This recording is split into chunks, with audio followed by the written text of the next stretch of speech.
भारत की अर्थव्यवस्था बहुत तेजी से ग्रो कर रही है। इनफैक्ट अब हमारी नजरें तीसरे पायदान पर हैं और बहुत सारे जानकार मानते हैं कि इसका एक बहुत बड़ा कारण है इंडिया का फाइनेंशियल सेक्टर, और इस सेक्टर को आगे भी यही रोल प्ले करना है।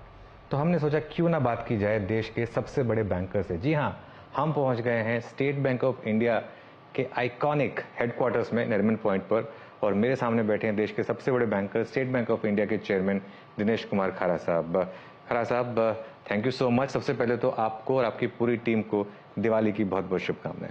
आप सबको भी दीपावली की बहुत बहुत शुभकामनाएं।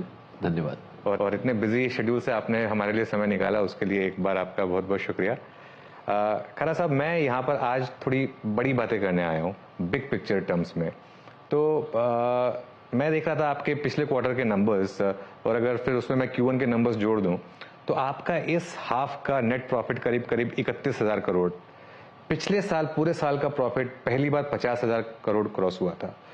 तो ये जो ट्रेजेक्ट्री है ये अब इसी तरीके से आगे कंटिन्यू करेगी आपके हिसाब से? मैं आशा करता हूं कि हम इस ट्रेजेक्ट्री को मेंटेन कर पाएंगे। उसका कारण यह है कि जिस तरह की ग्रोथ अपॉर्चुनिटीज़ दिखाई दे रही हैं और उनके चलते हम लोगों का इंटरेस्ट इनकम काफ़ी अच्छा होने की आशा है। एक ही सबसे बड़ी चीज़ है कि हमें इंश्योर करने की एसेट क्वालिटी सबसे बढ़िया रहे, जो कि हम लोगों ने गत वर्षों में डिमॉन्स्ट्रेट किया भी है। और हम लोगों ने जैसे हमारा नेट NPA जो है it is much less than 1%, और हमारा क्रेडिट कॉस्ट जो है it has come at a very very low level. तो ये एक और ग्रॉस NPA भी जो है 2.5% के करीब है। तो उसके चलते जो है मेरे को पूरी आशा है कि हम इस ट्रैजेक्टरी को मेंटेन कर पाएंगे, क्योंकि आने वाले दिनों में जैसे हम लोगों ने अपना अंडरराइटिंग के स्टैंडर्ड्स को स्ट्रेंथन किया है और उसके साथ साथ कंट्रोल एंड फॉलोअप के ऊपर पूरा ध्यान है हमारा, उसके चलते SMA1, SMA0, SMA1, SMA2 भी काफ़ी हद तक कंट्रोल में है, और स्लिपेजेस रेशो काफ़ी हद तक जो है कंट्रोल हो गई हैं। तो इस तरह की ट्रैजेक्टरी को मेंटेन करने के लिए काफ़ी ऑर्गेनाइजेशनल लेवल पर काफ़ी एफर्ट्स किए गए हैं, और इसी कारण से मेरे को लगता है कि हम शायद इस तरह की परफॉर्मेंस को बरकरार रख पाएंगे। मैं कुछ नंबर्स लेकर आया था सर। PSU बैंकों में बहुत बड़ी रैली हुई है, आपने देखा भी होगा। FY15 से FY20 में पूरे सेक्टर का प्री प्रोविजनिंग ऑपरेटिंग प्रॉफिट था 8.4 लाख करोड़, जिसमें प्रोविजनिंग हो जाती थी 10 लाख करोड़ से ऊपर की, और नेट लॉस था। उसके बाद FY21 और FY22 में सिर्फ 2 साल में ये 6.4 लाख का प्री प्रोविजनिंग ऑपरेटिंग प्रॉफिट था, उसके सामने 2 लाख करोड़ का पैट। और FY23 उससे ही बेटर रहा, और FY24 का फर्स्ट हाफ काफी बेटर रहा है। PSU बैंकों में क्या पूरी तरीके से क्लीन अप हो चुका है, और क्या यहाँ से अब आपको लगता है कि वो जो एक एसेट क्वालिटी का एक जो जिन था वो वापस शायद ना आए? ये एक वास्तविकता है कि सभी PSU बैंक्स ने अपना जो क्रेडिट रिव्यू है उसके ऊपर काफ़ी फोकस किया है। गत 3 वर्षों में काफ़ी हद तक उसमें सुधार लाया गया है, और इसी कारण से जो आपने अभी नंबर आपने शेयर किए, जो कि मैं नॉर्मली कंपेयर करता हूँ कि net profit to operating profit ratio, तो वो एक हम लोग आपस इंटरनली हम लोग एक ये नंबर मॉनिटर करते हैं, net profit to operating profit ratio. और वो हम देख रहे हैं कि पिछले कुछ वर्षों में हमारा net profit to operating profit ratio जो है बाकी बैंकों से कहीं बेहतर है। तो इस कारण से जो है ये this is nothing but a reflection कि आप प्रोविज़न कितना कर रहे हैं, और प्रोविज़न की जो रिक्वायरमेंट है, एक तो जो कि एसेट क्वालिटी अच्छी होने के कारण, और दूसरा ये है कि जो उसका टाइमिंग इश्यूज हैं, जो कि एजिंग प्रोविज़न हमें करना पड़ता था, वो सब भी नहीं रहे हैं, और प्रोविज़न कवरेज रेशो काफ़ी अच्छा हो चुका है सभी बैंकों का। तो इस कारण से जो है अभी प्रोविजंस कहीं कम हो गए, और आने वाले दिनों में मेरा ये मानना है कि शायद ये net operating ratio two operating profit ratio और भी अधिक इम्प्रूव कर जाएगी। बिल्कुल, मैं इनफैक्ट देख रहा था आपका प्रोविजन कवरेज रेशियो अब काफी इम्प्रूव हो चुका है, और क्वार्टर आफ्टर क्वार्टर ये जो नंबर है ये लगातार आपका बढ़ रहा है, और अब 76% पर हम आ गए हैं यहाँ पर। जी, अगर हम औका को इग्नोर करते हैं, अदरवाइज हम जो है 91% का प्रोविजन कवरेज रेशियो है। और कॉर्पोरेट बुक हमारी तकरीबन 99%, 99.5% तक हमने प्रोवाइड फॉर कर दिया गया। इनफैक्ट सर, मैं आपका NPS देख रहा था। Q2 FY22 में ग्रॉस NPA 4.9% था, और नेट NPA 1.5% था।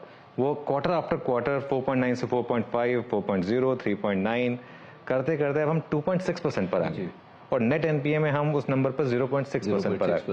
तो अब ये क्या एक प्लेटू होगा यहाँ पर, क्योंकि यहाँ से एक कहते हैं ना कि you victim of your own success, अब यहाँ से क्या है मतलब और इम्प्रूवमेंट का तो गुंजाइश थोड़ी कम हो जाएगी। उसमें इसको इस कॉन्टेक्स्ट में देखना रहेगा कि थोड़ा इकोसिस्टम में जो सुधार हुआ है in terms of IBC code आने के कारण, और दूसरा जो कॉर्पोरेट्स का लीवरेज बहुत कम हो गया है। Corporates are very mindful while they are raising any loan. तो इस कारण से जो है एक तो कॉर्पोरेट्स का जो बिहेवियर है वो कहीं अच्छा है, और जहाँ तक बैंक्स का जो है रिस्क का अंडरस्टैंडिंग है और रिस्क मैनेजमेंट है वो काफ़ी हद तक उसमें इम्प्रूवमेंट हुई है। तो इस कारण से मेरा को ये लगता है कि शायद हमारी तरफ से कोशिश ये होगी कि शायद हम अगर इसको और भी कम कर पाएँ। और चूँकि हमारा जो रिटेल बुक है वो तकरीबन हमारा 12 लाख करोड़ तकरीबन जो है 1/3 बुक हमारा रिटेल बुक है, जो कि उसमें रिटेल में जो है हम इसमें एग्रीकल्चर और एमएसएमई को नहीं ऐड कर रहे हैं, वो ही तकरीबन 12 लाख करोड़ है। अगर हम एमएसएमई और एग्रीकल्चर को भी ऐड कर लेते हैं तो वो तकरीबन हो जाएगा और 18 से 19 लाख करोड़ तक का जो है वो बुक हो जाएगा। लेकिन रिटेल में 12 लाख करोड़ का जो बुक है उसमें ग्रॉस एनपीए हमारा है 0.70। तो 0.70 ग्रॉस एनपीए का मतलब ये हो गया कि ये पूरा पोर्टफोलियो का ये एनपीए बिल्कुल। तो जो कि एक काफ़ी अच्छी क्वालिटी हम लोगों ने मेंटेन की है। उसको मेंटेन करने का कारण ये है कि हमारे जो अंडरराइटिंग स्टैंडर्ड्स हैं, जो कि हम एनएमआई ईएमआई रेशो को हम देखते हैं, जो कि हम जो है असेट कवरेज देखते हैं उसमें, तो वो हमने काफ़ी स्ट्रीमलाइन कर दिया, और साथ ही साथ लोन मैनेजमेंट सिस्टम ऐसे बना दिए गए हैं जिसमें कि डिस्कशन का कोई स्कोप नहीं रहता है। तो इस तरह से वो अंडरराइटिंग प्रैक्टिस जो है बहुत टाइटन कर दी गई है, और उसके चलते जो है हमारी क्वालिटी भी अच्छी हमें दिखाई दे रही है। तो ये कुछ हम लोगों ने इन्वेस्ट किया है इन सब चीज़ों में।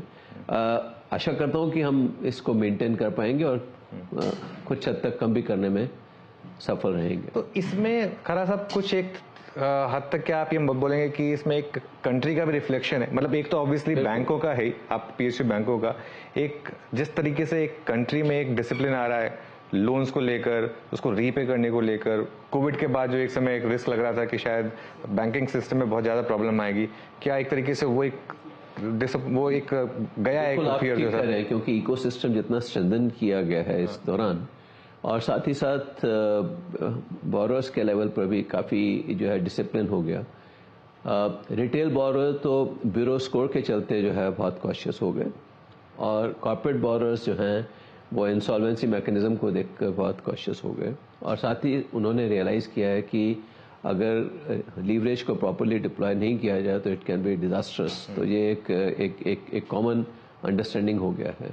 तो इस कारण से जो है इकोसिस्टम का बहुत बड़ा कंट्रीब्यूशन रहा है। बिल्कुल सर, आपकी लोन ग्रोथ देख रहा था मैं, लगातार पिछले 6 क्वार्टर से डबल डिजिट में और हाई टीन्स में भी है एक्चुअली। सिर्फ इस क्वार्टर में थोड़ा 13.3 रहा, अदरवाइज 15, 17, 18, 20%। अब क्योंकि बेस इफेक्ट कैचअप करेगा, यहाँ से लोन ग्रोथ किस तरीके की एक्सपेक्ट करें? देखिए, रिटेल तो हम जो है पिछले 3 साल से ऊपर हो गया, जबकि हमारा कंपाउंडेड एनुअल ग्रोथ रेट जो है 17% रहा है। और अभी भी जिस तरह का हम सोर्सिंग और सेंक्शनिंग देख रहे हैं, आशा करते हैं कि इसमें अभी भी हम जो है 14 से 16% तक का ग्रोथ रिटेल में अभी भी रहेगा। हम लोगों ने एमएसएमई में काफ़ी अच्छा ग्रोथ देखा है, पिछले क्वार्टर में तो 23% का ग्रोथ आया है, और सिमिलरली एग्रीकल्चर में भी हम अच्छा ग्रोथ देख रहे हैं। सिर्फ जो लार्ज कॉर्पोरेट बुक है उसमें थोड़ा ग्रोथ उतना स्ट्रांग नहीं है। उसका कारण ये है कि हम लोगों ने देखा है कि there is always a gap, जबकि जो है आप इन्वेस्टमेंट एनविसाइज करते हैं और एक्चुअल अवेलमेंट यहाँ जो लोन बुक में ग्रोथ होता है।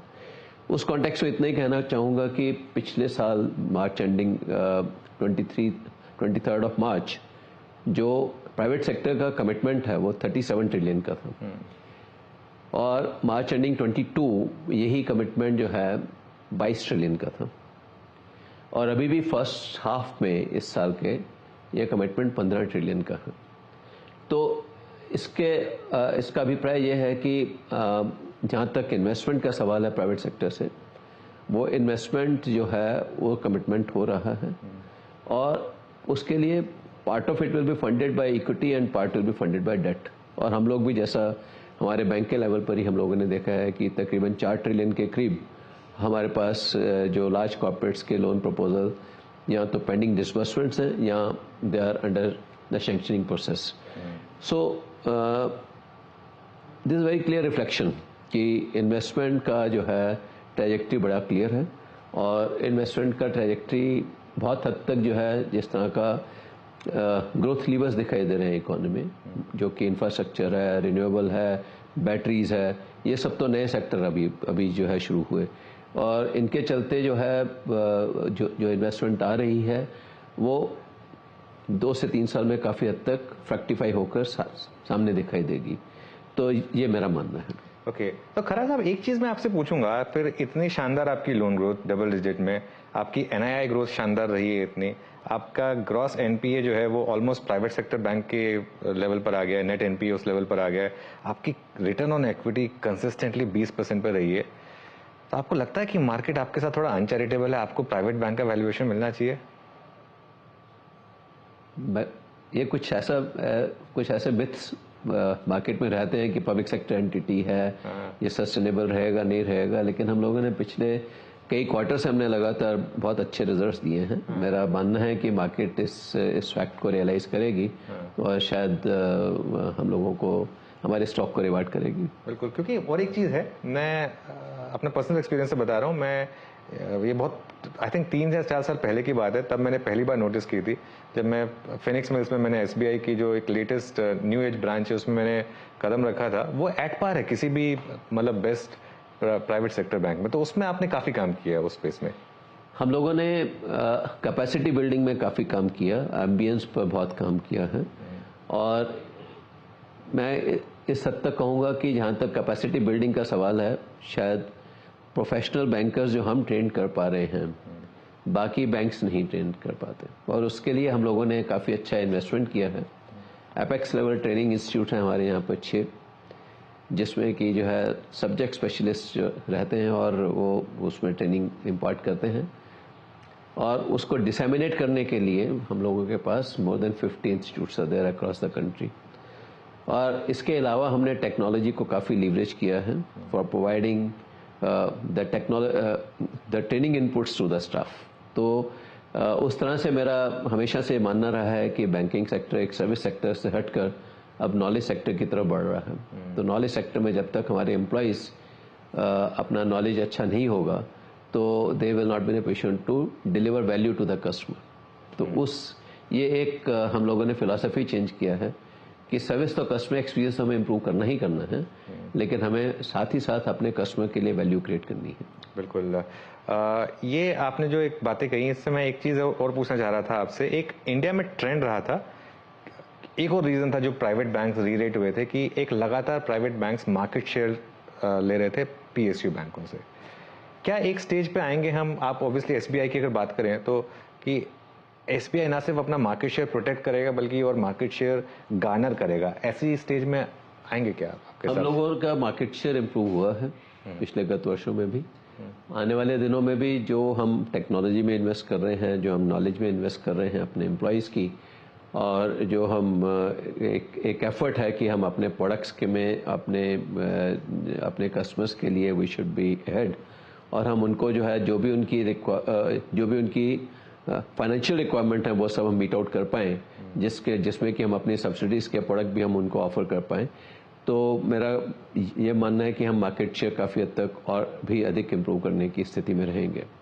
देश में इस समय केपेक्स को लेकर आपका क्या व्यू है? क्या हम एक फुल फ्लेज्ड केपेक्स साइकिल के रिवाइवल की तरफ हैं इस समय, और आपका क्या व्यू है? मेरा ये मानना है कि हम full flash capital cycle revival की तरफ बढ़ रहे हैं, और जैसा मैंने कहा कि सबसे इम्पॉर्टेंट चीज़ जो है इंफ्रास्ट्रक्चर के ऊपर जो हमारा स्पेशल फोकस है, और साथ ही साथ रिन्यूएबल एनर्जी पर जो फोकस है, बैटरीज, ईवीज, बैटरी स्टोरेज, ये सब जो एक नया ग्रोथ लीवर इकोनॉमी में अवेलेबल है, इसके चलते मेरा ये मानना है कि हम अपने जो है कैपिटल साइकिल रिवाइवल की तरफ ही आगे बढ़ रहे हैं। और साथ ही साथ इन सब के चलते जो कोर सेक्टर है वो तो एज इट इज ग्रो कर ही रहा है। तो ये एक बहुत बड़ा पॉजिटिव इंडिकेशन है। और इंडियन इकोनॉमी जो है बहुत हद तक जो है डोमेस्टिक डिमांड के ऊपर डिपेंड करती है, तो इसलिए इंटरनेशनल जो टर्बुलेंस दिखाई दे रहा है उसका इतना अधिक इम्पैक्ट नहीं आता है हमारे यहाँ पर।